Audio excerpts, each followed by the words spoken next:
Joined now by Jeremy Wu from the front office, your home for all the NBA draft analysis you can handle.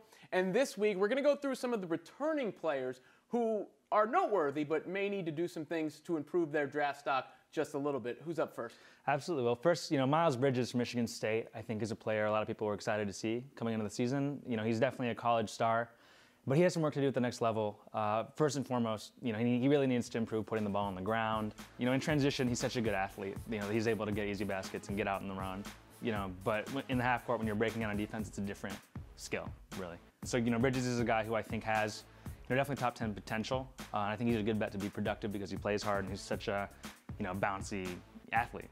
Who's the next guy on your list here? Robert Williams III from Texas A&M is another guy who is sort of more of a raw prospect. He had a very good, freshman season. He's got some really, intriguing physical tools, and he's improving as a shooter. He's sort of a guy who you can see sort of as a pick and pop prospect. He's shown potential to face up and hit a shot. I think he surprised people by coming back because, he is sort of, less polished guy, and he's old for his class. He's going to be, I think, 20 by the time the draft comes around. If he continues to show signs of improvement, and particularly with that jump shot, he's a very good shot blocker. I think that he, will be a top 10 pick. Who's up next? Grayson Allen, who's a guy who has been sort of a controversial. Can he be somewhere other than Duke? He's the most Duke player I've ever seen.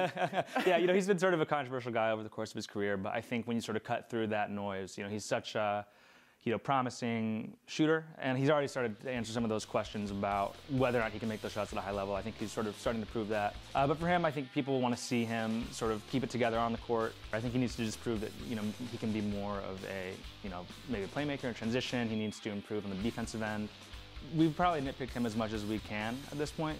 He is a senior. It's rare, in this era of college basketball. It does put you in the spotlight longer, right, especially at Duke. Exactly. But I think if he can just sort of solidify those strengths, and putting together a complete season. He's a shot to be the ACC Player of the Year. I think he's still on the first-round radar, and teams really like his ability to make shots. And then we've got one more. Who is it? Yeah, we have Bruce Brown from Miami, who's a really interesting prospect. He's a little bit old for a sophomore, so I think that, the expectation will be, for a big step forward this year.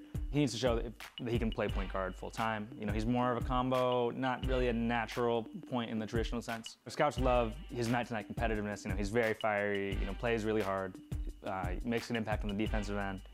But it's just, about showing that he has an NBA position, whether it's point guard or shooting guard. He has the size to do both. He can defend both. But it's just, what is he going to do where you see him in that role for your team? And a lot more NBA teams using multiple ball handlers exactly. now. Jeremy Wu from the front office with the returning players and what they need to do to up their NBA draft stock. And of course, you can follow the front office for all your NBA draft needs.